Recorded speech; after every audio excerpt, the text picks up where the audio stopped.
ફક્ત 12 ધોરણ ભણેલ વ્યક્તિ આજે અલગ અલગ 10 સ્ટાર્ટઅપો વર્ક કરે છે. કઈ રીતે? તો એવા ચિંતનભાઈ સાથે આપણે વાત કરશું. એને આ જર્ની કઈ રીતે તય કરી, કયો એનો માઇન્ડસેટ હતો, કયા એવા વિચાર હતા, જાણીશું ચિંતનભાઈ પાસેથી. વેલકમ ચિંતનભાઈ, અમારા શોમાં તમારું સ્વાગત છે. ખૂબ ખૂબ આભાર તમારો. હવે જર્નીની શરૂઆતની તમને વાત કરું તો લજાઈ ગામમાં જન્મ થયો અને અહીંયા 6 ધોરણ ત્યાં ભણ્યા. ત્યારબાદ મોરબીની જ્ઞાનપથ સ્કૂલમાં ભણ્યા 7, 8 અને 9. ત્યારબાદ નવયુગ વિદ્યાલય, નવયુગ સંકુલ વીરપુર કે જ્યાં 10, 11 અને 12 ધોરણ ભણ્યા. એટલે શરૂઆતથી જ્યારે ગામમાં અમે ક્લબ ચલાવતા હતા ક્રિકેટ માટેનું, કે દર શનિવારે બાળકોને ભેગા કરતા અને ક્રિકેટ રમતા, ગ્રાઉન્ડ સાફ કરતા. એટલે પહેલેથી જ લોકોનું સંગઠન ભેગું કરવાનું, એટલે આની આવડત હતી.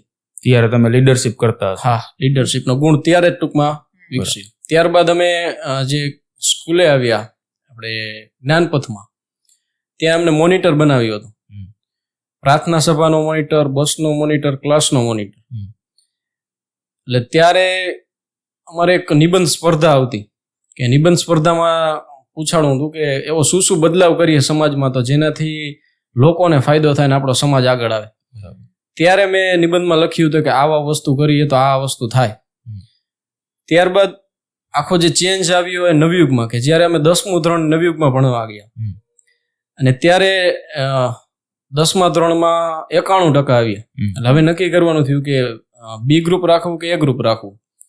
તો બધા મિત્રો જે રાખતા હતા બી ગ્રુપ, એટલે ત્યારે ટ્રેન્ડ હતો બી ગ્રુપ. એટલે આપણે બી ગ્રુપ રાખ્યું અને ડોક્ટર બનવા ગયા. પછી 11, 12 સાયન્સમાં પહેલા સેમમાં, બીજા સેમમાં, ત્રીજા સેમમાં 3 સેમ લગીન ખૂબ જ સારા માર્ક આવ્યા, 97%. અને બાયોલોજીમાં 100માંથી 99 હોય.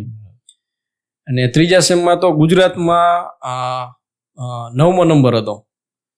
પછી હવે ત્રીજા સેમમાં નક્કી કર્યું કે હવે શું કરવું છે આગળ જઈને કોલેજમાં. ભણવામાં તમે પહેલાથી હોશિયાર જ હતા? હા, ભણવામાં પહેલેથી હોશિયાર હતા.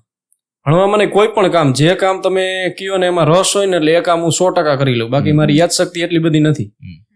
મારા ક્લાસમાં કેટલા છોકરા ભણતા હતા ને હમણાં એક ભાઈબંધ ભેગો થયો હતો, મને એ જ યાદ નથી કે મારો ભેગો હતો કે નહોતો. તમે મને 5 વસ્તુ લિસ્ટ બનાવી દો કે આ વસ્તુ લઈ આવવાની છે, તો મારે લખવી પડે, અથવા તો તમને મોઢે કીધું મારે ફોન કરવો પડે કે હવે ઓલી ચોથી વસ્તુ કઈ હતી. પણ આ બાયોલોજીમાં, ફિઝિક્સમાં એટલી પકડ હતી કારણ કે એમાં ત્યારે રસ હતો આ વસ્તુ કરવી. એમ ત્યારે તમારો ગોલ તો એવો જ હશે ને કે ડોક્ટર બનવું? ના, ગોલ એવો નહોતો ડોક્ટર બનવું એવો. ગોલ તો પહેલેથી જે વસ્તુ ઓબ્ઝર્વ કરી, જે વસ્તુ ટૂંકમાં હું બજારમાં હાઈલો જતો અને જે મને એમ દેખાય કે આમાં ખામી છે તો આમાં શું બદલાવ થઈ શકે, આ વિચારતા. પણ હવે એને સ્ટાર્ટઅપ સ્વરૂપે એને શરૂઆત કઈ રીતે કરવું, હવે કાંઈ પણ વસ્તુ જોઈએ આને બદલાવ કરવો હોય તો કઈ રીતે બદલાવ કરવો. તો હવે 12માં એક મોકો મળ્યો કે હવે છેલ્લું સેમ હતું એટલે નક્કી કરવાનું હોય શું કરવું. તો વિચાર્યું કે ડોક્ટરમાં જઈશું તો એમાં તો આપણો રસ છે નહીં, ડોક્ટર બનીને ખોટી રસ નથી, આખી જિંદગી બરબાદ કરવી. એના કરતાં જે કામમાં રસ છે, ટૂંકમાં આ જે વસ્તુમાં બદલાવ લાવવો હોય, આમાં કરવું હોય, એને એક સ્ટાર્ટઅપ સ્વરૂપે નામકરણ ને બધું છેલ્લા સેમમાં ચાલુ કર્યું. ત્યારે અમારે 12મા ધોરણમાં અમે ફૂલ ડે હતો, એટલે ત્યારે રિસર્ચ પડતી. એટલે અહીંયા અમારે એક પારી છે, પારીમાં આવી રીતના થાંભલો ખોડીને અહીંયા ઓફિસ જેવું કર્યું હતું, ઉપર ઝાડવાથી પાંદડા આવે. એટલે અહીંયા હુતા અને રોજ એક ડાયરીમાં લખવાનું, આ કરવાનું, જમીન આવીને સીધા અહીંયા બેસી જવાનું. એટલે હવે છેલ્લા સેમમાં પછી વાંચવાનું બંધ કરી દીધું. હવે ડોક્ટર બનવું નથી તો વાંચવાનો શું મતલબ? આ વસ્તુ તમે ઘરના સાથે ડિસ્કસ કરેલી કે હવે મારે આ ફિલ્ડમાં નથી જાવ? અને ના, કોઈ સાથે નહીં. એટલે હવે એ 3 સેમમાં તો ફૂલ માર્ક હતા, બાયોલોજીમાં 100માંથી 99. પછી છેલ્લા સેમમાં આપણે અમારે પ્રિન્સિપાલ હતા ને એ ખૂબ ઉત્સાહી હતા. એટલે જેવું અમારું પેપર પૂરું થાય ને તરત ફોન આવે કે કેવું ગયું પેપર. એટલે ત્રીજા સેમમાં તો હું એમ કહું ને 100માંથી 99 આવશે, એટલે 99 હોય જ. હવે આ સેમમાં તો મને ખબર હતી કે પેપર આપણે વાંચ્યું નથી એટલે ખરાબ જ ગયા હોય. તો સાહેબનો ફોન આવે કે કેવું ગયું પેપર. એટલે સાહેબને એમ કહું ના સાહેબ સારું ગયું હોય, 99 નહીં આવે પણ આ વખતે 91 તો કદાચ આવશે એમ. પછી જયારે રિઝલ્ટ આવ્યું ને સાહેબ કે કાકા થોડુંક તો સાચું બોલું તું કે 91 ન આવ્યો પણ 85 ને 80 ને એવા માર્ક આવ્યા. તોય ઓલા સેમમાં જે 3 સેમમાં સારા માર્ક હતા ને એના કારણે એડમિશન મને મળતું હતું. પણ પછી નક્કી કર્યું કે હવે એમાં જાવું જ નથી તો પછી શું કરવું. તો ત્યારે મેં એવું ઘરે એમ બાનું કાઢ્યું કે અત્યારે મારે રહ્યું ને એમ્સ દિલ્હીમાં એડમિશન લેવું. એમ્સ દિલ્હી એટલે મેડિકલ માટે આખા ભારતની હારામાં હારી મેડિકલ કોલેજ. અહીંયા મને એડમિશન મળી જાય ને પછી મારે જવું હોય ત્યાં લગીને નથી જવું. એટલે અમારા ટાઈમે હતી નીટ આવી એ જ સમય.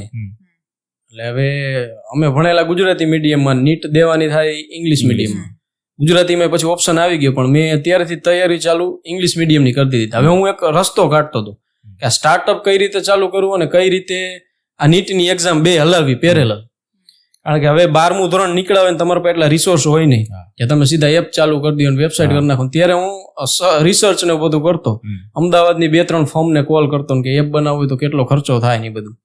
પણ 3 કરોડ ને 4 કરોડ ને 2 કરોડ ને એવા બધા કોટેશન આવતા. એટલે એટલો તો ત્યારે કઈ રીતે કરવું કાંઈ શું અનુભવ નહીં. હવે એક સ્ટેજ કઈ રીતે તૈયાર કરવું ને એનું કામ કરતો હતો. પણ એવા ટાઈમે તમે આવું ડિસિઝન કઠોર ડિસિઝન કહેવાય, મતલબ કે ડોક્ટરમાં તમને એડમિશન મળતું હતું આપણે ભારતમાં રહ્યા ને MBBS માં એડમિશન લેવાતું માનતા રાખે. હવે મારે માનતા ઈ રાખવી હતી કે આમાં એડમિશન મને કેમ ન મળે એમ. ઘરે દર વર્ષે બાનું કાઢવાનું. હવે તમે વિચારો તો ખરી મારા માતા પિતાએ કેટલું સહન કર્યું હશે અને મેં કેટલું કર્યું હશે. સગા સંબંધીઓ જ્યાં પ્રસંગમાં જઈને દર વર્ષે પૂછે કે હવે આ વર્ષે ક્યાં લીધું, શું થયું. હવે 1 વર્ષ કાઢ્યું, 2 વર્ષ કાઢ્યું, 3 વર્ષ, 4 વર્ષ, 5 વર્ષ, 6 વખત નીટમાં આપ્યું. હાઈએસ્ટ મારો સ્કોર હતો 510. શરૂઆતમાં જયારે નીટ ચાલુ થઈ ને ત્યારે તમારે 300-350 માર્ક આવે ને તો તમને એડમિશન મળી જાય. એટલે દર વખતે નીટમાં એડમિશન મળ્યું. 1 વર્ષ અહીંયા ગુજરાતની લગભગ એક એવી કોલેજ નથી ગવર્મેન્ટ સિવાય કે જેમાં મને એડમિશન ન મળેલું હોય. સેમી ગવર્મેન્ટમાં લગભગમાં મળેલું હોય. અને મારી ઘરની કેપેસિટી એવી હતી કે ટૂંકમાં પ્રાઇવેટમાં એડમિશન લઈ લઉં એમ હતું. પણ એડમિશન મેં ક્યારે લીધું જ નહીં કારણ કે ખબર હતી અહીંયા જવાનું નથી આપણે. હવે હું એક રસ્તો કાઢતો હતો કે હવે આ એડમિશન મૂકીને સ્ટાર્ટઅપ ચાલુ ક્યાંથી કરું. એક પિન પોઈન્ટ ક્યાંથી આવે કે જ્યાંથી હેમર મારું બધું ચાલુ થઈ જાય. ત્યારે જ્યારે સ્ટાર્ટઅપ કરવાનું વિચારતા હતા ત્યારે ફર્સ્ટ સ્ટાર્ટઅપ કયું હતું તમારા માઇન્ડમાં? ફર્સ્ટ સ્ટાર્ટઅપ ત્યારે હતું મેડ્યુસે કરીને જે આપણું એજ્યુકેશન હોય. ત્યારે મારે એજ્યુકેશન ફિલ્ડમાં એવું લાવવું હતું કારણ કે હું ભણેલો પહેલેથી જ મારું નક્કી હતું જ્યારે જ્ઞાનપથમાં ભણતો ત્યારે જ મારે સ્ટાર્ટઅપ ને બધું આ ફિલ્ડમાં મારો રસ છે. પણ સ્કૂલ પાસે એવો કોઈ ઓપ્શન નથી કે હવે તમે મારે માની લ્યો કોઈને છોકરો હોય એ કહે કે મારે સ્ટાર્ટઅપ કરવું હોય તો અત્યારે સ્કૂલ પાસે કોઈ ઓપ્શન નથી કે એને સ્ટાર્ટઅપ માટે શું કરાવી શકે. અહીંયા તો 2 જ ઓપ્શન છે, કાં બી ગ્રુપ ને કાં એ ગ્રુપ. એટલે હવે શું કરવું તો પછી હું 2022-21 જયારે આપણે કોરોનાનો બધો ટાઈમ ને પૂરો થયો ત્યારે 2022 દિલ્હી, મુંબઈ, બેંગ્લોર એવી રીતના બધા એરપોર્ટે ફરતો, એરપોર્ટે રાત રોકાણેલો. એ જોવા કે માણસો એનો બિહેવિયર શું હોય, શું પરચેસ કરે અને શું તકલીફ પડે. અને બેંગ્લોર ગયો તો કે અહીંયાથી મને કઈ એપ માટે બનાવવા માટે કઈક રિસર્ચ મળી જાય કારણ કે આઈટી હબ છે આપણું. તો હવે 2022 સમયમાં બધા જે 10 સ્ટાર્ટઅપ રહ્યા ને એની રૂપરેખા બનાવી. એમાં ઓર્સોલમ ને બધા 10 સ્ટાર્ટઅપના નામ બનાવ્યા. નામકરણમાં જ મારે 6 મહિના તો નામકરણમાં લઈ ગયા. બધાનું શું શું વર્ક. તમને કેવી રીતે કોઈ એના પાછળ કોઈ ઇન્સ્પિરેશન છે? ઓર્સોલમ નામ કઈ રીતે આવ્યું? 10 સ્ટાર્ટઅપના મારે ટ્રેડમાર્ક લેવા હોય ને એટલે 10 ના મને મળી જાય કારણ કે એકય નામ કોઈ આવું નામ જ નથી. ઓર્સોલમ એટલે એનો કઈ મતલબ જ નથી. અલગ નામ રાખ્યું. ઓર્ગેનિક નો ઓર લીધો, સોલમ એટલે સોઇલ થાય માટી, ઓર્ગેનિક માટી. આ આખો સ્ટાર્ટઅપ ઓર્સોલમ રહ્યું ખેતી, ખોરાક અને પર્યાવરણને લગતો. એટલે એ માટીમાંથી આવેલો એટલે ઓર્સોલમ એનું નામ બને. પછી મેડ્યુસ છે, હેલ્કા અમારો હેલ્થનો સ્ટાર્ટઅપ. આપણે ગ્રીસ દેશ છે, અહીંયાના માતાજી, અહીંયાની એવી માન્યતા કે આ માતાજીને કાંઈ પણ બીમારી આપણે થાય એની ટૂંકમાં માનતા રાખો કે એના શરણોમાં જાઓ એટલે એની બીમારી દૂર થઈ જાય. એ દેવીનું નામ હેલ્કા દેવી એટલે એના ઉપરથી સ્ટાર્ટઅપનું નામ હેલ્કા રાખેલું. પછી કાર્નિયમ આપણો ઇલેક્ટ્રિક સંસ્કૃત શબ્દ છે ગાડીને સંસ્કૃતમાં કહે કાર્નિયમ. એટલે એના ઉપરથી આપણે ઇલેક્ટ્રિક ગાડીનો જે કન્સેપ્ટ વાળો સ્ટાર્ટઅપ એનું કાર્નિયમ રાખ્યું. તમે આ સ્ટાર્ટઅપ કરવા માંગતા હતા તો મોરબીના લોકોનું જે માઇન્ડસેટ છે એની પાછળ કઈ રહેલું છે કે મોરબીના લોકો શું વિચારે છે, એ શું કરે છે? હવે આ જે પીરિયડ હું મારો ગયો ને 2016 થી 22 વચ્ચેનો ગાળો, આમાં 6 વર્ષ હું ઘરે ને ઘરે રહેલો. આઈપેડ લઈને મારા એક રૂમમાં બેસી જવાનું. ત્યારે હું દેશ દુનિયાના વિડીયો જોતો. એટલે મને એ નથી ખબર કે ટૂંકમાં માણસને બહારની હકીકત નથી ખબર. હું મારા જો આઈપેડમાં ઘૂસેલો કે 197 દેશના વિડીયો જોયેલા. ટૂંકમાં મારા મગજમાં હજી લગીને એમ કે બધી વસ્તુ શકી છે. ટૂંકમાં જ્યાં માણસ કે ને ફાકા ફોજદારી કરે, હું કદાચ ત્યારે મારું એવો વિચાર હોય કે મારે એરલાઇન ચાલુ કરવી. હાલો તો મને ત્યારે એવું હતું કે એરલાઇન ચાલુ થઈ જાય એમ. હવે એને કરવાની કેવી રીતના એ વસ્તુ પાછળ બેકઅપ હોવું પણ જરૂરી છે ને, આખી એનું વર્ક કરેલું. કારણ કે એ સમય કેવો હતો, એક 2016 તમે ગણો એટલે હું 17-18 વર્ષ મારી ઉંમર હતી. એ એજમાં માણસને હું બધી વસ્તુ થઈ જાય, એમ કાંઈ પણ થઈ જાય. હવે એને તમે પાઇપલાઇનમાં લાવો, પ્રોડક્શન ચાલુ કરો, તમને શું તકલીફ આવે એ બીજા નંબરની વસ્તુ. પણ એક માણસમાં ઉત્સાહ કે મારે શું સમસ્યા એનું કરવું, એ પેલા એ જ હતો ને આજે એ જ છે, એમાં કઈ બદલાણો નથી. સ્ટાર્ટઅપ મેં ચાલુ કામ કર્યા, મારે એવું નતું કે મારે આનાથી પૈસા કમાઈ લેવા, હેતુ એવું નહોતો. હેતુ શું હોય કે મારે આ સમસ્યા એનું સમાધાન કરવું. સોસાયટીને મદદ કેવી રીતે, એટલા યુદ્ધ એટલા જોયેલા છે અફઘાનિસ્તાનના યુદ્ધની, લોકોને પછી ખબર પડી. યુટ્યુબમાં મેં એટલા વિડીયો જોયેલા, આપણે જયારે મીડિયા ચેનલમાં એમાં ત્યારે બધાને લોકોને ખબર પડે. પણ મેં લગભગ આફ્રિકાના દેશોના યુદ્ધ એટલા જોયેલા. પાર્લામેન્ટ ચાલુ હોય ત્યારે પાર્લામેન્ટના વિડીયો જોવાનું રીઝન છે. યુદ્ધ જોવાનું એક મેન કારણ આ બધા સ્ટાર્ટઅપ નું હતું કે આ સોસાયટી આખી ચાલે કેવી રીતના, અને યુદ્ધ શું કામ થાય, માણસને શું સમસ્યા. તો આજે પણ આપણે 800 કરોડની વસ્તી છે, એમાંથી 100 કરોડથી લોકો વધારે લોકો દરરોજ ભૂખ્યા સુવે, જ્યાં વધારે યુદ્ધ નહીં ચાલે. યુદ્ધ કેમ ચાલે તો એમાં મેન રાજનીતિક કારણ હોય કે આ પોલિટિકલ કારણ શું હોય, એ બધું ટૂંકમાં વિડીયો જોતો. ટ્રાવેલ વિડીયો એટલા જોતા. મારા 2-3 યુટ્યુબર બહુ ફેવરેટ, એક ડ્રીવ બિસ્કી કરીને, પછી એક ઇટ્સી બુટ્સ કરીને, એ બધા ટૂંકમાં 197 દેશ ફરેલા છે. અને અહીંયા એ જ ટૂંકમાં હું 6-7 વર્ષ ઈ જ જોયેલું બધું. તમને ક્યારેય કોઈ ફોર્સ ના આવ્યો કે ઉપરથી ફેમિલી માંથી કે તું આમનો બેઠો છો આટલા વર્ષથી તો કઈક કર, કે ફ્રેન્ડ્સ કે કોઈ એવી રીતે હોય કે તમને સપોર્ટ ન કર્યો ને ઇનવે તમને આમાંથી દૂર કરવાની ટ્રાય કરતા હોય કે આ બધું ન થાય કે છોડી દે? ટૂંકમાં આ 6 વર્ષમાં કોઈ ફ્રેન્ડ્સ તો હતું જ નહીં. એટલે હું ક્યાંય કોઈના ભેગો બહાર બેસવા જાઉં કે એવું ક્યાંય હતું નહીં. લગ્ન પ્રસંગમાં ખાલી સગાવાલા ભેગા થાય. અને એક ખાસિયત હતી કે દર વર્ષે નીટમાં એડમિશન દેતો એટલે એડમિશન મળી જતું. એટલે કોઈ પણ સગાવાલા પૂછે તો હું એમ કહી લઉં કે તમારા છોકરાને આવ્યા એનાથી મારા જાજા હે. એટલે એ પાસે બીજા સવાલ પૂછતા બંધ થઈ જાય. અને ઘરે મારે એ જ કહેવાનું હોય કે એમ્સ દિલ્હીમાં આવતા વર્ષે જવું. હવે તો ઘરના બધા કંટાળ્યા હતા 6 વર્ષ. એટલે આજે મેં સ્ટાર્ટઅપ ચાલુ કરવાનું કારણ કે હવે મારી પાસે છેલ્લું વર્ષ જે હતું ને એમાં કઈ ઓપ્શન નહોતો કહેવાનો, હવે બાનું કાઢવાનું નહોતું. ઇમરજન્સીમાં ટૂંકમાં સ્ટાર્ટઅપ ચાલુ કરેલા. એમાં થયું એવું કે મારા માસીના છોકરાને અને અમારે બેયને સેમ યરમાં મેં એક્ઝામ આપેલી, નીટની એક્ઝામ. હા, નીટની એક્ઝામ. એના કરતાં મારે વધારે માર્ક મળેલા. એને એડમિશન મળી ગયું ને મને ઈ વયો ગયો કોલેજ. હવે ઘરે ખબર પડી કે ઈ વયો ગયો ને આ ભાઈ કેમ હજી ગયા નથી. તો મને કહે તું જા તો તારે શું કરવાનું હોય. તો મારી પાસે ઓલો બધા 10 કંપનીના નામકરણ હતા, શું કરવાનું એ બધું હતું. એ બધું લઈને 2-3 દિવસ મેં સ્ક્રિપ્ટ લખી, પછી વિડીયો બનાવ્યો ને સીધો જ મોરબી અપડેટમાં પબ્લિશ કર્યો. એટલે સગા એમાં વ્યૂ સારા આવ્યા, કઈક 70-80 હજાર વ્યૂ આવ્યા બધા લોકો. એટલે મોરબીમાં સગાવાળાને બધાને ખબર પડી ગઈ કે આ ભાઈનું આવું બધું આયોજન હે, ભાઈને કઈક નવું જ કરવું. અને ત્યારે તો માની લ્યો ઘરેથી હું કેમેરા વાળાને એન્ટી સ્ટુડિયોમાં ને એન્ટી ને આપણે મેહુલ સ્ટુડિયોમાં ફોન કર્યો કે કેમેરા વાળા ભાઈ જોઈ. કેમેરા વાળા ભાઈ આવ્યા, આઈપેડ લઈને હું ગયો. અને પેલો તમારો વિડીયો જોવો તો ખબર પડે કે માન તો આમ જોઈને તો બોલું કે હું ચિંતન કોટડિયા, હું આ સ્ટાર્ટઅપ ચાલુ કરવાનો હું. પણ એમાં જે હું જે વસ્તુ બોલેલો હું ને એ સેમ વસ્તુ મેં ડોક્યુમેન્ટ બનાવેલા. હજી લગીનમાં એમાં કાંઈ પણ ચેન્જ નથી થયું. જેટલું કામ કરવું ને એ ડોક્યુમેન્ટ પ્રમાણે જ કામકાજ ચાલે. વર્ષો લંબાઈ જેટલું એમાં લખેલું હોય બોલેલું હોય એ જ હજી કામ કરવું.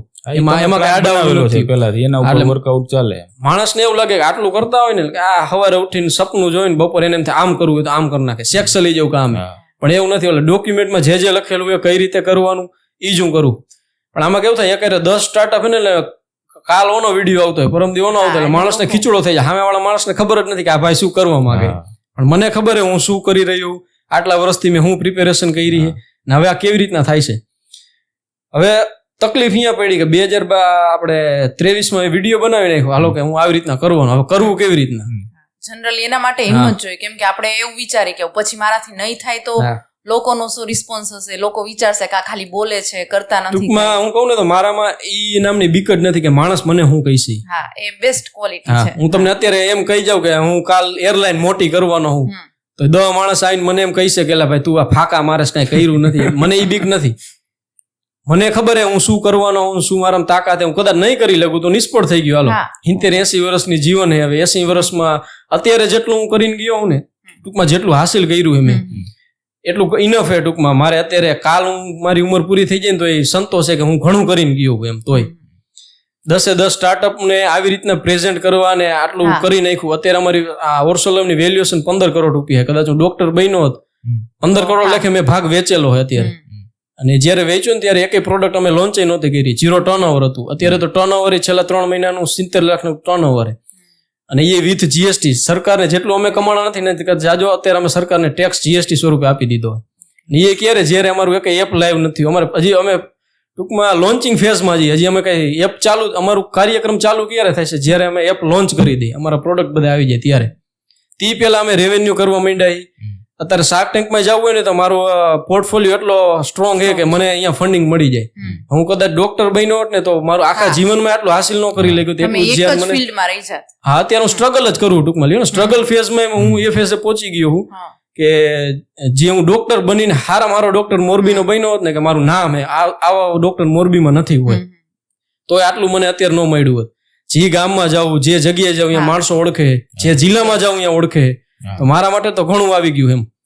ઘણા લોકો તમને ગાંડો પણ કીધો હોય છે ને, ગાંડા જેવું વિચારે. ઘણા તો બહારના તો બીજા પેલા તો સગાવાલા ને ઘરના ને એ જ બધા કીએ.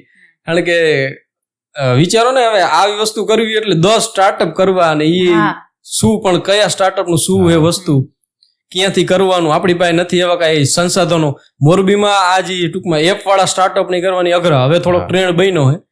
બાકી આમાં હજી તમારે સ્વિગી ઝોમેટો જેમાં ડિલિવરી ચાલુ કરી દીધી, 2-3 ઘણા એપ મોરબીમાં આવ્યા પણ બધા નિષ્ફળ થઈને પાછા ક્લોઝ થઈ ગયા. એટલે તમે એકી સાથે આ 10 સ્ટાર્ટઅપ કરવાનું વિચાર્યું, એની પાછળ માઇન્ડસેટ શું હતો? એવું તમને ન લાગ્યું કે પેલા હું એક ઉપર વર્ક કરું, એ પ્રોપર સક્સેસ જાય, પછી બીજા ઉપર કરું? એકી સાથે આ 10 સ્ટાર્ટઅપ કરવું એ એમ કેટલું યોગ્ય લાગ્યું તમને, તમારો એ ડિસિઝન? જો હવે મારા માટે આ 10 સ્ટાર્ટઅપ એવું નથી. હવે તમે કારખાનું કરતા હોય ને તો એક કારખાનું કર્યું તો એમાંથી તમને ઇન્કમ થઈ, તો પછી તમે એ ઇન્કમ માંથી બીજું કરો ને ત્રીજું કરો. જેટલા પણ લોકો મને મળ્યા ને બધા આજ મને કહે પેલા તું એક સ્ટાર્ટઅપ કર, એમાં તને સફળતા મળે પછી તું બીજો કર. એ કમાણીનો હેતુથી જોવે. મારે શું હોય કે બદલાવ 10 સ્ટાર્ટઅપ નો એક કન્સેપ્ટ છે, શિક્ષણ, સ્વાસ્થ્ય, પરિવહન, પર્યટન, ખેલ, ખેતી અને પર્યાવરણ. આના ઉપર 10 સ્ટાર્ટઅપ.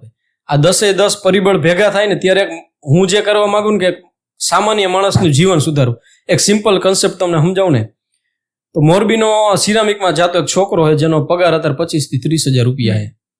એ બાઇક લઈને જાય છે સિરામિકના કારખાને, ટિફિન લઈને જાય છે અને એના કપડા, એનો મોબાઈલ, એનો ઘર, અહીંયા જે જીવન જીવે, જે ખોરાક એ ખાય છે, એમાં હું શું બદલાવ લાવી શકું? તો એ પેલા ઇલેક્ટ્રિક ગાડીમાં જવો જોઈએ, એના માટે અમે ઓલું કાર્નિયમ વાળું ચાલુ કર્યું. પછી એને સારો ખોરાક મળવો જોઈએ તો એના માટે અમે ઓર્સોલમ ચાલુ કર્યું. પછી એના બાળકો રહ્યા એને સારું એજ્યુકેશન મળવું જોઈએ તો એના માટે મેડ્યુસેમસ ચાલુ કર્યું. આ રીતના દરેક પાછળ એક કારણ છે. હવે અમારે એવો હેતુ નથી કે અમે કરોડો રૂપિયામાંથી કમાઈ જ લેવા. નો ડાઉટ કે આ 10 સ્ટાર્ટઅપ જ્યારે ચાલશે ને, એક જ ઓર્સોલમનું તમને ઉદાહરણ દઉં, જ્યારે એપ લાઈવ થશે ને યુઝરને બનશે 2 થી 3 વર્ષમાં જ એક આ નેશનલ લેવલનો સ્ટાર્ટઅપ બની જશે કે આખા ભારતમાંથી આમાં ઓર્ડર આવતા હશે ને અહીંથી ડિલિવર થતા હશે ને. એટલે પોટેન્શિયલ જે $1 બિલિયન નું આપણે ફંડિંગ જે કહીએ ને સ્ટાર્ટઅપ, એ વેલ્યુએશન $1 બિલિયન એ પોટેન્શિયલ ઓર્સોલમ સ્ટાર્ટઅપ છે 4 થી 5 વર્ષમાં. તો આનો હેતુ શું હતો કે એક કરીને બીજો કરવો, ત્રીજો કરવો, એ નથી કરવું. અમારે એકાયરે બધા સ્ટાર્ટઅપ ચાલુ કરવાનું હેતુ જ આ. અમારે માણસનું જીવન બદલાવવું, ઇન્કમ આવે કે ના આવે એના અમારો મતલબ નથી. મારા ઘરમાંથી મારા રૂપિયા નથી જતા ને, અહીંયા લગીનું મારે જોવાનું. ખોટ ન આવી જોઈએ, કમાઈ નહીં તો કાંઈ નહીં. આજે ચક્કર ચાલુ રહ્યું ને ચાલુ રહેવું જોઈએ. પણ એક સામાન્ય માણસ માટે એનું માઇન્ડ આપણે વિચારીએ તો એકારે 10 સ્ટાર્ટઅપ વિશે વિચારવું પોસિબલ છે? ઘણું અઘરું. કારણ કે અત્યારે પણ હું એક વસ્તુ જોઉં ને, આમાં કોઈ પણ સ્ટાર્ટઅપ ચાલુ કરવું ને એક પ્રોસેસ હોય, એક તમારે સ્ટ્રક્ચર બનાવવાનું હોય. જેમ અમે ઓઇલનો ઓર્સોલમ ઓઇલ ચાલુ કર્યું તો અત્યારે એમાં એવું સેટઅપ છે કે હું કદાચ અહીંયા જાઉં કે ન જાઉં, હાવ કોઈને ઓઇલ યાદ કરું કે ન કરું એ એની રીતે હવે હાલે. અહીંયા સ્ટાફ બે ગયો હોય, સંભાળવાળા, ક્યાંથી પરચેસ થવાનું, શું આવવાનું, એક પ્રોસેસ એની થઈ ગઈ. હવે આખા દિવસમાં મારી પાસે ટાઈમ કેટલો હોય તો હું કદાચ 14 જ કલાક ગણો, હાલો કે 14 કલાક હું જાગું એમ.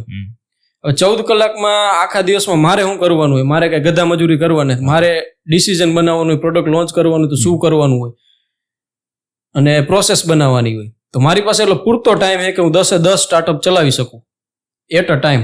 પણ આના માટે એક સ્ટ્રોંગ ટીમ જોઈએ ને, એકલા ન કરી શકાય. તો એ ટીમ તમે કઈ રીતે ફાઇન્ડ આઉટ કરી? એકલા નથી. અત્યારે અમે જે ફેઝમાં ને અમારો શું પ્રોસેસ, આપણે જે આખી સિસ્ટમ બનાવવાના ફેઝમાં અત્યારે અમે સિસ્ટમ બનાવી રહ્યા છીએ.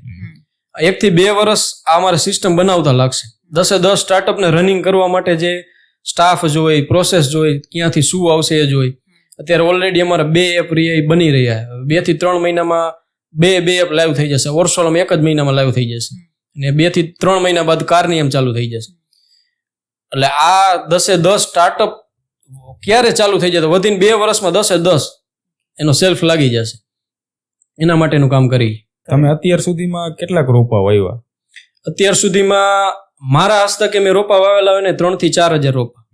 અને જે મારા પ્રેરણાથી જેમ ખેડૂતોએ વિડીયો બનાવી નાખેલો કે જો આ ચિંતનભાઈના આંદોલનને અમે જોડાઈને મેં મારા ખેતરે 100 રોપા વાવ્યા, એવો તમે હિસાબ કરો ને તો 10-20 હજાર રોપા તો આરામથી ગુજરાતભરમાં થઈ જાય. ત્યારે રોપામાં અમને શું તકલીફ પડી ખબર? રોપા એક બાળકો, આપણે જીવંત બાળકો જેવું એનું કામ હોય. એને તમે લાવીને મૂકી દો ને તો એ બરી જાય. એટલે એ ઉનાળા ન હોય, એની સિઝન હોય ચોમાસાના 1 થી 2 મહિનાનો તમને ટાઈમ મળે. એટલે અમે જ્યારે અત્યારે કહીને માણસોને ટ્રિગર કરી કે તમે રોપા વાવો. ખેડૂતો તૈયાર થાય છે ને પછી આપણે એને રોપા પહોંચાડવાની જ વાત છે. એટલે અત્યારે આ સિઝનમાં અમે જિલ્લા વાઇઝ નર્સરી એડ કરી. અત્યારે 4 જિલ્લામાં કરી. હવે અહીંયા જેને ખેડૂતને રોપા જોતા હોય ને એટલે અમે એડ્રેસ આપી દઈએ, અહીંયા આપી દઈએ. એમાં રોપામાં અમારું કોઈ કમિશન નથી. એ નર્સરી વાળા ભાઈ પાસે તમે જાઓ ને કહો કે વર્ષોલમમાંથી આવ્યો, અમારે રોપા જોઈએ, એટલે એ 100 રૂપિયાના રોપા નર્સરી વાળા ભાઈ વેચતા હશે ને તો તમને 60માં આપશે, ખાલી નામ આપવાથી વર્ષોલમ. એટલે અમે ખેડૂતોને સસ્તા ભાવે રોપા મળે ની રોપા વાવે એ કન્સેપ્ટ કર્યો. સામે રોપા વાળાને રોપા વધારે વેચાઈએ, અહીંયા ખેડૂતો રોપા વાવે. એક ખેતરમાં 100 રોપા વાવવાના, એવું કંઈક તમે કરેલું ને? હા, કે ખેતર દીઠ 100, દરેક ખેડૂતો ખેતરના શેઢે 100 ફળોના રોપા વાવો. આપણી ટૂંકમાં ટેગલાઈન હતી. અને ખેડૂતોએ વાવ્યા એવી રીતના વિડીયો નાખ્યો તો કે જો મેં 100 રોપા વાવ્યા. હા, 100% સક્સેસ. અમારે વ્યૂ, અમારે કેટલાક વ્યૂ આવ્યા હશે ખબર? એ વિડીયોમાં આપણે ગુજરાતની વસ્તીના 40% લોકો સુધી એ વિડીયો પહોંચી ગયો હોય કે ખેતરના શેઢે ફળોના રોપા વાવવા. પણ લોકોને કેવું હોય ખબર કે બધાય હું જ વાવી દેવાનું એમ, તમે જ આવીને વાવી જાવ એમ. તમે જ આવીને વાવી જાવ એવું નથી. અમે માણસોને એક અહીંયા સુધીની સગવડતા કરી દઈએ કે તમારા ખેતરે રોપા પહોંચી જાય, પછી વાવવાના ઉછેરવાના એ તમારે કરવાનું હોય. પાછળ પછી ખાતરની જોતું હોય ક્યાંથી મળશે એ બધી વ્યવસ્થા કરી દઈશી. પણ તમે એકવાર એનો ઉછેર ને બધું તો તમારે કરવાનું એમ. તમારે પણ શીખવાડવું પણ પડે ને કંઈક કે જો રોપામાં કેવું હોય, અમારા બાજુમાં પાડોશી આંબો વાવેલો હોય. આંબા એને નથી ખાતર નાખ્યું, કાંઈ નહીં, ખાલી જ્યારે ગામમાં 7 દિવસે પાણી આવે ને પાણી નાખી દે એટલે એ રોપો હાઈ ક્લાસ કેરી આવી ગઈ. અત્યારે 3 થી 4 વર્ષમાં દરેક આંબામાં કેરી આવી જાય. મારા ખેતરમાં મોરું પાણી છે. દર વર્ષે જયારે હું વિડીયો બનાવું ત્યારે 100 રોપા વાવું, દર વર્ષે રોપા ભરી જાય. તોય હું 3 વર્ષથી રોપા વાવું. કારણ કે માણસ ઈ જ સવાલ કરે, તમે તમારા ખેતરમાં રોપા વાવ્યા બતાવો. પૂછવાના આમાં માણસ ઈ નથી જોતા કે અમને ફાયદો થવાનો, ઈ તમારી સામે સવાલ બાજુ હોય ને તમારી તમે વાવ્યા ભાઈ, ઈ નથી જોતા કે તમે એકવાર વાવીને તો જો શું આનો બદલાવ આવે. ઘણા ખેડૂત એવું કીધું હશે ને કે આમાં નવું શું હોય, અમે વાવીએ. ખેડૂત કોઈ ખેડૂત રહ્યા ને કોમેન્ટ નથી કરતા. કોમેન્ટ કરવા વાળો જે રહ્યો ને ખેડૂત જ નથી. ખેડૂતને ખબર હે કે ખેતરના શેઢે રોપા વાવ્યો તો શું થાય. ખેડૂત નથી વાવતો એનું કારણ એ કે રોજડા, બીજું એને પાણી, મોરું પાણી હોય. બાકી હજનપરના ગામડામાં તમે હાઈલા જાવ, લગભગ જગ્યાએ ખેતરના શેઢે રોપાઈશ. જે પછાત ગામડા અહીંયા તમે વધારે જાવ, અહીંયા રોપા વધારે છે. જે વિકસિત ગામડા આપણા લજાય, વીરપર, એને ખેતી યારે કઈ લેવા દેવા જ નથી. એ બધાને સિરામિક આયરે લેવા દેવા, એને ઇન્કમ અહીંયાથી આવે. એ કોઈ રોપા નથી વાવવાના. બાકી પછાત ગામડામાં હાઈલા જાવ, બીજા અલગ અમરેલી બાજુ હાઈલા જાવ, અહીંયા રોપા પુષ્કળ હોય છે ખેતરના શેઢે. એટલે એ એક અમારો કન્સેપ્ટ હતો. હવે આ સ્ટાર્ટઅપ તમે કરો છો બધા અલગ અલગ, એને બિઝનેસ તરીકે તમે કઈ રીતે જોવો? કાંઈક ને કાંઈક રીતે તો માણસને પૈસા કમાવા જોઈએ, ખાલી સેવા નથી કરવાની. જો અને એ હું એક કહું કે હું આ જે 10 સ્ટાર્ટઅપ કરું એનું અમે એક બિઝનેસ મોડેલ બનાવ્યું. હું કોઈ સેવાકીય સંસ્થા નથી ને ક્યારેય દાવો નથી કરવાનો, ને હું સેવા કરવાનો નથી. સેવા કરીશ ને તો એને સેવા તરીકે દર્શાવવાનો નથી, એને બિઝનેસ તરીકે દર્શાવવાનો. આ રોપા અમે જે વાવી એમાં મારું કઈ કમિશન નથી. કદાચ 33 કરોડ રોપા વવાઈ ગયા ને એમાં 1 રૂપિયો કમિશન રાખું તો મને 33 કરોડ મળે ને, તો એમાં કઈ મારું કમિશન નથી. એટલે એ તો સેવા જ છે, તો એમને સેવા નથી કહેતું, તો અમે બિઝનેસ જ કહી કે આ એક બિઝનેસ મોડલ હે કે તમે રોપા વાવશો, એમાંથી ફળ આવશે, એમાંથી જુદા જુદા પ્રોડક્ટ બનશે. અત્યારે તમે જોયું હોય તો બજારમાં ટ્રેન્ડિંગ હાલે છે નેચરલ આઈસ્ક્રીમ કરીને, કેરી સુધારીને 2 કટકા કરે. હા, તો એ પાછળ એ બધી વસ્તુ બનવાની છે. સાબુ, શેમ્પુમાં, પલ્પમાં, કન્ડિશનરમાં બધે આ પ્રોડક્ટ વપરાય પલ્પ વાળા. એટલે અમારો કન્સેપ્ટ એ વેલ્યુ એડિશનનો. સિમ્પલ ભાષામાં કહું તો સંસાધન કેમ ઉભા કરવા. આપણી દુનિયામાં એટલી વસ્તુ છે આપણી આજુબાજુમાં કે એને આપણે સરખી રીતે ઉપયોગ કરીને તો દરેક વસ્તુને, દરેક ચીજ વસ્તુ મળી લગે એમ માણસોને. અને એક સેફ કહી શકાય કે અત્યારે હું જ વિચારું કે કઈ પણ ફ્રૂટ લેવા જતા પહેલા વિચાર આવે કે આ સેફ હશે, લાઈક કે દવાથી પકાવેલું હશે, કેરીજ લેવી છે તો આ જો તમે કહો છો એમ દરેક લોકોના ખેતરમાં જો આંબા હોય અને નેચરલી જ કેરી થતી હોય તો એ લોકોને આવા કોઈ શોર્ટકટ યુઝ ન કરવા પડે. દરેક ખેડૂતો એના ખેતરમાંથી જ નોખા ફ્રૂટ એના બાળકો ખાઈ લગે. અને તમે એક જે સવાલ કર્યો કે આ બિઝનેસ છે કે સેવા છે, તો કોઈ પણ બિઝનેસ ને ચલાવવો હોય ને તો એક એમાં તમે દરેક વસ્તુના નાટક કરી લગો. પૈસાનું નાટક ન થાય ક્યારે.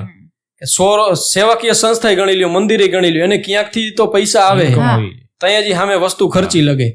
એટલે અમે બિઝનેસ મોડેલ જ આને બનાવેલું છે, કારણ કે અમે સ્ટાફ રાખી તેને પગાર દેવાનો. ઇન્કમ તો કરવાની જ છે, પ્રોફિટ તો કરવાનું છે, તો જ ઇન્વેસ્ટર આમાં ઇન્વેસ્ટ કરવાના. અને આખો બિઝનેસ મોડેલ જ બનાવેલું છે, સેવાકીય સંસ્થા બિલકુલ નથી.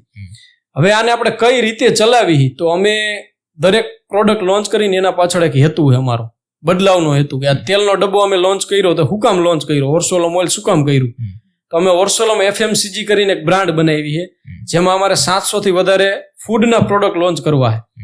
આપણે વેફર્સ લઈ લ્યો, બધું લઈ લ્યો, જેમાં પામ ઓઇલ આવે. પછી તેલ લઈ લ્યો, તો તેલનું જ ઉદાહરણ દઉં તો 2300-2200 રૂપિયામાં ભેળસેળ વાળું તેલ આવે, જેમાં G20 મગફળી, BT32 ને બધી મિક્સ મગફળી નાખેલું હોય. તો એની સામે તમે માણસને એક ઓપ્શન આપો કે ઈ જ રેન્જનો ભાવમાં. એટલે અમે અત્યારે હોટલો માટે લોન્ચ કર્યું 2395 રૂપિયામાં પ્યોર G20 નું તેલ. ઓલા બધા એને 2200 ભેળસેળ વાળું લેવું કે પ્યોર G20 નું, તો આપણે મોરબીની તમે લગભગ હોટલ અત્યારે જોયા હો ને, બધી જગ્યાએ જે તેલ હાલે ને બધું G20 ને BT32 મિક્સ તેલ હાલે 2200-2300 વાળું. હોટલને તમે 3000 નું તેલ દો તો નથી લેવાના, કારણ કે એને 50 ડબ્બા જોઈ અને 500 રૂપિયા તમે ડબ્બે વધારે લેતા હોય તો હિસાબ મારો એને એટલે વધારાની ખોટ આવે, ન લી. તો અમે ઈ ડબ્બે અમને 30 રૂપિયા મળે, ખાલી 30 રૂપિયા. તમે વિચાર કરો 2500 ની વસ્તુ વેચો અને એમાં 30 રૂપિયા મળતો હોય, ધંધો શું થયો એમ. તોય અમે ધંધો કરી, અમે એમાં તોય ટર્નઓવર કરી, પ્રોફિટ કરી, પણ સામે માણસને સારી વસ્તુ આપી. એટલે દરેક વસ્તુમાં ઓર્સોલમ FMCG કરીને અમારે એવી બ્રાન્ડ બનાવી છે કે તમે કોઈ પણ પ્રોડક્ટ આખું વેચીને લઈ આવો એ સારામાં સારી ક્વોલિટીની જશે અને સાચા ભાવે હશે. તમે જે ડબ્બા મેન્યુફેક્ચર કરાવો બીજી જગ્યાએ, ત્યાં તમારી ક્વોલિટીની ટીમ હશે ને?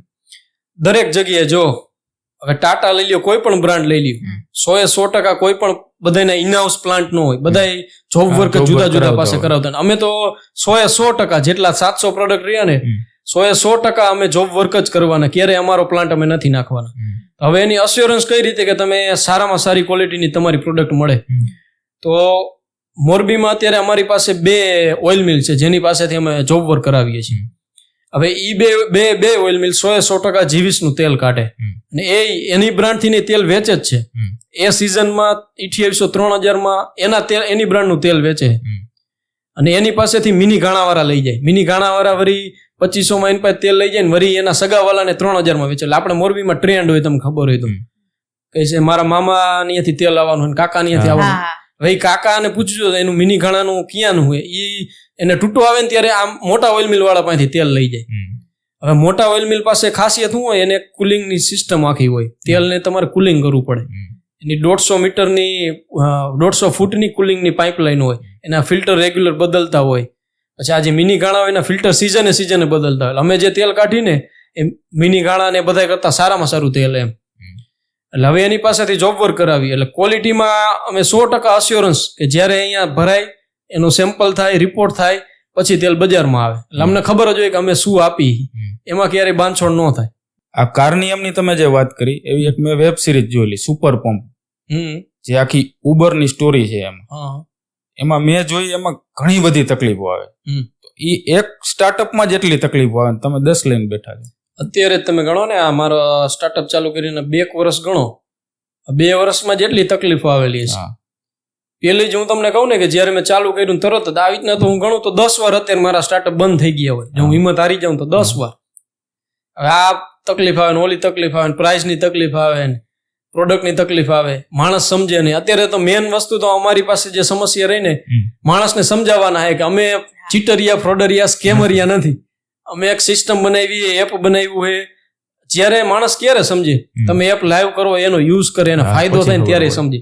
ત્યાં લગીને એને શું થાય, ભાઈ વાતું કરે, ખાલી સવારે આવીને મોબાઈલમાં વિડીયો ચડાવીને ભાગી જવાનું, આ એનું કામ. પછી માવાઈ વેચજો તમારા પ્લેટફોર્મ ઉપર. હા, એ મેં એક વાત કરી કે કદાચ આ જે ઓર્સોલમ માવા કરીને વેચ્યું ને તો આ બધી વસ્તુ કરતા વધારે વેચાવાના છે, કારણ કે મોરબીમાં જેટલા વેચ્યા છે પણ દરેક વસ્તુ જો એક વસ્તુ એ કહું, હજી અમારું જે ઓર્સોલમ પ્લેટફોર્મ રહ્યું ને એમાં A to Z વસ્તુ વેચાય. મેં જેને એડ કરીને એટલે પેન થી લઈ અને એરોપ્લેનની ટિકિટ સુધી, પણ ક્યારેય દારૂ, માવા, સિગરેટ, વ્યસન વાળી વસ્તુ, પછી મીટ, નોનવેજ કે જેમાં પ્રાણી પશુને કાંઈ નુકસાન થતું એવી વસ્તુ ક્યારેય નહીં વેચી. એમાં અમને પૈસા મળે કે મળે ને ખોટ આવે તો ભલે, પણ એ ક્યારેય એડ નહીં કરીને ક્યારેય વેચશું નહીં. તમારા લાઈફમાં કોઈ એવી બનેલી વાત કે તમે આજના ચિંતન બન્યા છો? બાળપણથી જ એક લીડરશીપનો ગુણ આવેલો, અને ક્યારેય એવું નથી થયું કે આ કામ હું ન કરી શકું. ટૂંકમાં એ ગેર જ નથી મગજમાં કે આ કામ મારાથી નહીં થાય, આના માટે હું બન્યો નથી એમ. એટલે બાળપણથી જ મોટા મોટા વિચાર રાખ્યા. હવે માણસો એને ફાકા ઝીકી કીએ કે હવા હવાઈ વાતું કે જે કીએ એ, પણ પહેલેથી જ આજે આ 10 સ્ટાર્ટઅપ કર્યા એ આજે રાતોરાત નથી થઈ. આ બધું બાળપણથી જ આ બધા વિચાર પ્રોસેસથી હાલતું આવ્યું હોય, અને આટલે આજે પહોંચ્યા ને ભવિષ્યમાં જ આથી ક્યાં આગળ જશે આ બધું. હજી અમે આજે રોપ્યું બીજ છે, આમાંથી હજી વટવૃક્ષ થાય છે ને એના ફ્રૂટ આવશે. એટલે બાળપણથી જે મેન વસ્તુ હતી ને એ બસ આ. તમારી લાઈફના કોઈ એવા 1-2 લોકો કે જેમને તમારી લાઈફને એક નવી ડાયરેક્શન આપી હોય કે લાઈફમાં ઘણો બધો ચેન્જીસ લાવ્યા હોય? મેન વસ્તુ કહું તો જ્યારે મારો ડાઉન ફેઝ હતો, એટલે કે 12મા ધોરણથી અને આ સ્ટાર્ટઅપને 2023માં લોન્ચ કર્યો, આજે 6 વર્ષનો ગાળો રહ્યો ને, ત્યારે હું ધોનીને બહુ ફોલો કર્યા મેં, MS ધોનીને. કારણ કે આ માણસ એવા વ્યક્તિ છે કે એક લીડરનો એનામાં પૂરેપૂરો ગુણ છે, સેલ્ફિશ વ્યક્તિ છે, અને એ એવા ટાઈમે બેટિંગ કરવા આવે કે જ્યાં 100% ચાન્સ છે કે તમે નિષ્ફળ થવાના હો. અહીંયા તમે નિષ્ફળ થયા ને એટલે દરેક પબ્લિક તમારા ઉપર બ્લેમ કરવાની છે કે આના કારણે આપણે હારી એમ. અને એમાંથી એનું માઇન્ડસેટ એટલું કુલ કે એનો સ્વભાવ કેવો કે છતાં પણ આટલું હેન્ડલ કરી લગે. એટલે જ્યારે પણ મારો ડાઉન ફેઝ આવે ને ત્યારે હું IPLમાં ધોનીની સારામાં સારી જે ઇનિંગ ગયેલી હોય ને જોઉં, ને તરત જ 2 થી 3 કલાકમાં ચાર્જઅપ થઈ ગયું. એટલે સતત જ્યારે પણ કાંઈ પણ તકલીફ આવી ને ધોની આપણી સાથે. ક્રિટિકલ સિચ્યુએશનમાં પણ પોતાની જાતને કામ અને બેલેન્સ કેમ રાખવી? હજી સુધી મારામાં એટલી કામનેસ નથી, ચંચળ સ્વભાવનો હું, પણ મારે એક ધોની જેવી કામનેસ જોઈએ કે જે એવી કામનેસ મને આવી જાય ને એટલે હું દુનિયાની કાંઈ પણ વસ્તુ હાસિલ કરી શકું. તમે કોઈ પણ નવો આઈડિયો વિચારો છો તો તમારી માઇન્ડની થોટ પ્રોસેસ શું હોય? અત્યાર સુધીમાં મારા જે 10 સ્ટાર્ટઅપ અને 10 આઈડિયા, આના સિવાયનું બીજો કોઈ આઈડિયો જ નથી. આજે 10 આઈડિયા વિચાર્યા ને એ રાતોરાત નથી આવ્યા, 3 થી 4 વર્ષ આના ઉપર કામ કરેલું, ત્યારબાદ આઈડિયા વિચાર્યા. હવે કઈ રીતે આઈડિયો બને? તો એક તો પહેલા હું સમસ્યા જોઉં, સમસ્યા શું છે એને મારા આઈપેડમાં આખું ડ્રોઈંગ કરું, પછી એનું શું સમાધાન આવે એ બધું જોવાનું. એટલે ધીરે ધીરે એક હવે માઇન્ડની કહેવાય ને પ્રોસેસ થઈ ગઈ કે કાંઈ પણ આમાં જોયું કે આ સમસ્યા તો એનું શું સમાધાન થઈ શકે, હું બેઠો હોય તો એના ઉપર પ્રોસેસ ચાલુ હોય, એ રીતનું વર્ક થયું. તમે તમારી ગટ્સ ફિલિંગને વધારે ફોલો કરો છો કે માઇન્ડથી વિચારો છો? Guts feeling 100%. કારણ કે માઇન્ડનું તો એવું છે, હવે આ કાર નિયમનો તમે સ્ટાર્ટઅપ લઈ લો, 20 રૂપિયામાં 35 લાખની ગાડી લજેથી મોરબી ચલાવવી, હવે એ ગટ્સ ફિલિંગ જ કહેવાય. હા, અને આ 10 સ્ટાર્ટઅપ ચાલુ કરી અને MBBSમાં એડમિશન ન લેવું એ ગટ્સ ફિલિંગ જ છે. હવે ત્યારે તમે કેવડું રિસ્ક વિચારો તો ખરી કે કદાચ આ સ્ટાર્ટઅપ ન આવેલા હાલો, અને અત્યારે એવડું હાલો, અત્યારે તો આ ચાલી ગયા, આટલું ફેમ મળ્યું, ત્યારે એ કલ્પના તો કરો કે 6 7 વખત MBBSમાં એડમિશન મૂકવાનું અને ન આવેલું તો શું થાય છે, અહીંયાથી ગયા ને અહીંથી ગયા, ક્યાંય ના ન રહીએ. એટલે હિંમત ટૂંકમાં 100%. પેલું જે કહેવત છે ને કે ઓલવેઝ ફોલો યોર હાર્ટ, તમે એમાં બિલીવ કરો છો? ટૂંકમાં બીક નથી કોઈ પણ માણસથી, ને ફેલિયર થવાની બીક નથી કે હું કદાચ નિષ્ફળ થઈ ગયો ને માણસ શું મને કહેશે. અત્યારના સમયમાં કેવું છે, માણસને એ બીક વધારે લાગે કે હું ફેલ થઈ ગયો ને લોકો શું કહેશે. અત્યારે મારે વિડીયો બનાવીને એમ કેવું હોય ને કે કાલ હું મોરબીમાં આવું કંઈક નવું લોન્ચ કરવાનું, તો મને બીક નથી કે માણસો મને શું કહેશે એમ. એને જે કેવું હોય મારામાં હિંમત હું કરી લગીશ, હું ટ્રાય કરીશ, ન થયું તો ફેલ થયો, પણ એનાથી આગળ કંઈક ને કંઈક શીખીને આગળ કરી લઈશ. તમે લાઈફમાં કોઈ એવું ડિસિઝન લીધું હોય કે જેમાં પાછળથી કોમ્પ્રોમાઇઝ કરવું પડ્યું હોય? 100%. ઘણા એવા ડિસિઝન, ડગલે ને પગલે એવા ડિસિઝન લીધેલા કે આ લીધું ને ન થયું, પણ એમાંથી કંઈક આગળ રસ્તો બીજો કાઢી નીકળી જાય. હવે આમાં કેવું છે, મારે વિચારી લીધું કે મારે અહીંથી જામનગર જવું હોય, તો જામનગર જવામાં એક રસ્તે હું ગયો ને જો રસ્તો બંધ હતો, પછી હું એવું નથી વિચાર્યું હાલો હું પાછો વયો જાઉં, હવે મારે જામનગર નથી જવું, હું અહીંયાથી બીજો રસ્તો કંઈક ગોતવાનો, બાકી જામનગર જાવી ફાઇનલ. હા, એટલે અડચણ તો ઘણી આવેલી, પણ અહીંયાથી કંઈક રસ્તો નીકળી જાય. પર્સનલ લાઈફમાં તમને એવા અનુભવ મળ્યા હોય કોઈ ને કે લોકોના બદલાતા રંગ જોવા મળે સફળતા કે નિષ્ફળતાના લીધે, એવો કોઈ એક્સપિરિયન્સ? પેલા જ્યારે નીટની એક્ઝામ દેતો, ટૂંકમાં હું કાંઈ વર્ક ન કરતો અને એડમિશન માટેનું જે પ્રોસેસની હાલતી, ત્યારે ઘણા લોકો કહેતા કે હવે આ છોકરાનું જીવન ગયું એમ, હવે આ કાંઈ નથી કરી લગવાનું, સગાવાલા ને બધાય. ટૂંકમાં કેમ કે ગણી કાઢ્યો એને હવે હા. ક્યાંય નો નથી. આ ટૂંકમાં એવું થઈ ગયું હતું. પણ અત્યારે પાછો માહોલ બદલાઈ ગયો. હા. હવે બધાને એમ થાય હવે એ એના કઈક કામ હોય તો લઈને આવે, કઈક એનું હોય તો કઈ આ અમારું આ જરાક આ જોઈ લ્યો ને. એટલે એ તો સમયની વાત હોય કે વરી અત્યારે એ સમય એ વરી કદાચ નબળો આવે તો વરી પાછા એ વિચારે વરી આ કેના જો ઉત્તર ચડાવી આયલા રાખવાનું. પણ આપણે પહેલેથી જ એટલા સ્ટ્રોંગ હતા કે માણસને એ સામેવાળો જે કે એનાથી આપણે કઈ ફેર નથી પડવાનો. તમે આ મેન્ટલી આજે તમારે આટલા સ્ટ્રોંગ છો એની પાછળનું કોઈ રીઝન, તમે શું, કઈ પ્રેરણા શું છે, ઇન્સ્પિરેશન શું છે? એક માણસને કહ્યું ને બીક જ નથી કોઈ વસ્તુની કે હું નિષ્ફળ થઈશ તો એટલે મારે આ જીવનમાં by બીજું born કઈ છે. જોતું જ નથી એમ. હા, આ બાય બોર્ન છે આ હા. ક્વોલિટી કે તમને કોઈ ના શેનાથી પહેલેથી જ મળેલી? જયારે Okay. નાના હતા ત્યારે કેવો ક્લબ હલાવતો ત્યારે હા કે આ કદાચ આ ક્લબ કોક બંધ કરી દેશે, હવે કોકની ઘરે કાચ ફૂટ્યો ની ના પાડી દેશે તો શું કરતો પાટલી શેરી આયલા જઈશું રમવા. Okay. મોરબીના લોકોમાં હા. જેમ સાહસ છે એવી રીતે. એટલે બીક જ નથી કોઈ વસ્તુની કે આ નહીં થયું તો શું થાય છે એ બીક નથી. એટલું જ ધારીને આયલો કે 45-50 વર્ષની જીવન હે, 25 નીકળી ગયા હે, વાંહે 25 વૈધા, 25 જે થાય એ કરી લેવાનું. વાત પૂરી થઈ ગઈ.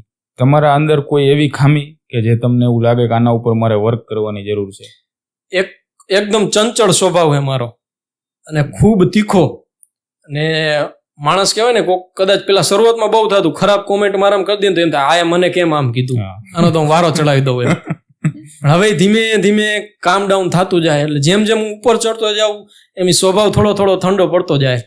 એટલે ત્યાં સુધી પહોંચવા માંગુ કે એકદમ આમ ઓલા મોંક જેમ કે ને સંત બની ગયા હોય કે મને નથી હવે કપડા આયરે મતલબ નથી, ગાડીઓ આયરે મતલબ, આના આયરે મતલબ, એકદમ ઠંડા સ્વભાવનો બની ગયો. ત્યાં લગીને પહોંચવાની ઈચ્છા છે કે લોકોને જે કેવું હોય કે આપણને ફરક એ નથી. નેચરલ છે કે તમે એક લેવલ ઉપર વહી જાઓ, જેમ તમે નીચા છો એમ તમને નીચેની વસ્તુ પ્રોબ્લેમ છે એ મોટા દેખાવાના છે. પેલા એમ બહુ તમે, થતું. હા, હા, પેલા ઉપર જતા ખરાબ જાઓ. કોમેન્ટ કરી દેતો તો હું સામે મેસેજ કરતો. હવે મેસેજ નથી કરતો, ડિલીટ લગીને પહોંચ્યો. હવે ધીમે ધીમે એવો સમય આવશે ભલે કરતા ભલે મારે એ શું કઈ હોય. ફરક જ ના પડે. હા. તમારું કોઈ એવું સિક્રેટ ડ્રીમ કે વિઝન કે જે હજી તમે ડિક્લેર ન કર્યું હોય કે માઇન્ડમાં જ હોય? પર્સનલ લાઈફમાં હું વિચારું ને તો એક ક્રિકેટ રમવાનો ઘણો શોખ છે મને. એટલે મારે આપણા લેધર બોલથી એક ક્રિકેટ રમવું હોય અને 197 દેશ મેં મારા જે લો ટાઈમ હતો ને ત્યારે બહુ જોયેલા છે. એટલે હવે લગભગ લોકેશન અહીંયા જાઉં તો કદાચ મને યાદ આવે કે આનો વિડીયો મેં જોયેલો હોય. એટલે મારે 197 દેશ ફરવા છે મારા પર્સનલ સ્વાર્થ માટે. મારા આત્માને શાંતિ થઈ જાય કે હું આટલા દેશ ફર્યો. ટ્રાવેલિંગનો મને શોખ છે અને ક્રિકેટ રમવાનો. આ બે મારા ડ્રીમ છે. આ ટ્રાવેલિંગ એકલા કરશો કે વાઇફને સાથે લઈને? સાથે જોઈને ઓબ્વિયસલી. હવે તો ઘણા લોકોને સાથે લઈ જશે કારણ કે સપોર્ટ કરવા વાળા એટલા બધા લોકો હોય. બીજી તમને એક વાત કરું કે મને આ સફળતા મળી ને એનું કારણ એક તો ભગવાનનો આશીર્વાદ કયો કે પેલા મોરબીમાં જન્મ આપ્યો, એવા સિટીમાં જન્મ આપ્યો કે જ્યાં બધી વસ્તુ હોય. આપણે ટાઇલ્સ થી માંડીને ઘડિયાળ ને બધું બને. આટલા સાહસિક માણસો હોય, આટલા સપોર્ટ કરવા વાળા માણસો હોય.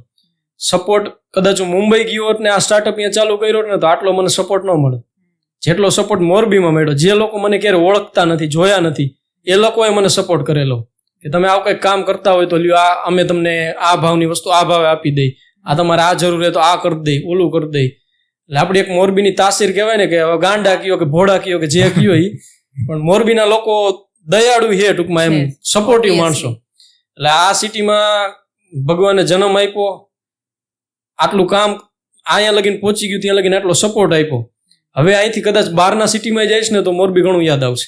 આ એક બહુ સારી વાત છે તમારી, કેમ કે જનરલી લોકો કેવું કહેતા હોય છે કે એને છે ને અવરોધ ગણતા હોય કે હું આની જગ્યાએ અહીંયા હોત ને તો હું ક્યાંય હોત. ચોક્કસ જો આપણે અમારું જે બધું રહ્યું આઈટી રિલેટેડ રહ્યું ને એટલે મોરબીમાં અમારે એપ બનાવ ઘણું અગવડતા રહી. આ એપ કદાચ અમે બેંગ્લોર બનાવ્યું હોત ને તો આનાથી 1 વર્ષ પહેલા અમારા બધા એપ લાઈવ થઈ ગયા હોત. મોરબીમાં ચોક્કસ એના રિલેટેડ આપણે તકલીફ એ સારા ગ્રાફિક ડિઝાઇનર જોતા, આ જોતા, બધું એટલું બધું ન ઇઝીલી મળે, અહીંયા મળે એટલું.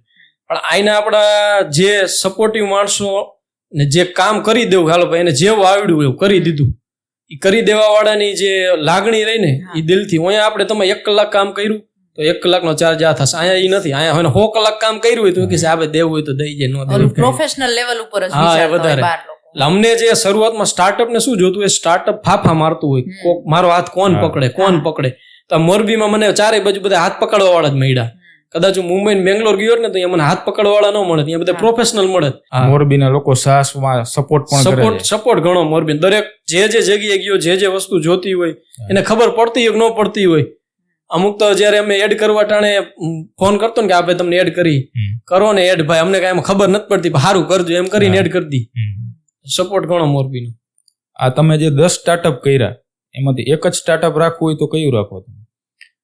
જો મેન 800 કરોડની આપણી જે આખી પૃથ્વીની વસ્તી રહી ને એ કાલ આખી સમાપ્ત થઈ જાય જો તમારું પર્યાવરણ ખરાબ હોય ને તો.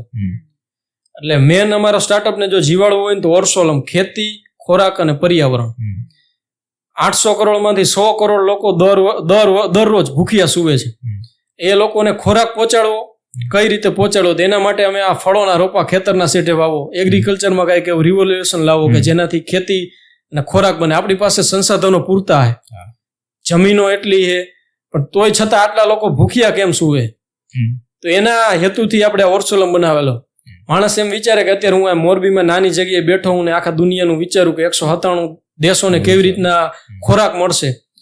પણ કદાચ આજે આ વિડીયો લાઈવ થશે ને ભવિષ્યમાં તમે જોજો આ ઓર્સોલમ એટલે સુધી પહોંચ્યું હશે કે 197 દેશોના લોકોને ખોરાક કઈ રીતે પહોંચાડે એની સાધન સામગ્રી, ટેકનોલોજી ઓર્સોલમ એપ વડે અને જે અમે ફળોના રોપા વવડાવવાનો કાર્યક્રમ એના થ્રુ થાય. એટલે કોઈને જીવડાવવો હોય ને તો આ ઓર્સોલમ, બીજું બધું થવું હોય થાય, એજ્યુકેશન કોઈને મળવું હોય તો મળે, પછી આ કારની એમ ઇલેક્ટ્રિક થવું હોય થાય, ટેકનોલોજી આવે. મેન માણસની જરૂરિયાત અત્યારે શું? ખોરાક ને પર્યાવરણ. હવે હું અહીંયા સારો શ્વાસ જ નથી લઈ લગવાનો તો બીજી બધી વસ્તુ મારા માટે આઈફોન મને મળે કે ન મળે એને મારે લેવા દેવા નથી. તમને કયા ફેઝ ઉપર એવું લાગ્યું કે ઓકે હવે હું ખુદને સક્સેસફુલ કહી શકું? હવે આપણે સક્સેસ કયા માણસને ગણી શકીએ? હવે માની લો કોઈ પાણીપુરી વેચે અથવા તો ચા વેચે, એ માણસ સક્સેસ ગણાય કે ન ગણાય? તો મારા મત પ્રમાણે તમને જે કામમાં રસ છે એ કામમાં જો તમે આગળ વધી ગયા હોય અને એ કામને તમે કરી લગતા હોય, દરરોજ સવારે ઉઠીને એ કામ તમે કરી શકતા હોય ને તમે સફળ. પછી તમારું કામ કેવડું મોટું એના કઈ લેવા દેવા નથી. તમે પાણીપુરી હલાવતા હોય, ચાની લારી નાખતા હોય, કોઈ મોટી કંપની હલાવતા હોય. ને એક બીજી વસ્તુ એ કહું કે તમે ડોક્ટર બની ગયા, સારામાં સારું તમારું દવાખાનું હાલે. હું કદાચ બની ગયો હોત ને દરરોજ 1 કરોડ રૂપિયા દરરોજ કમાતો હોત, પણ જો મારો એમાં ઇન્ટરેસ્ટ ન હોત ને મને આ સ્ટાર્ટઅપ પાછળ ઓપરેશન કરતા કરતા એનો વિચાર આવતો હોય આ સ્ટાર્ટઅપનો, તો હું સફળ નથી.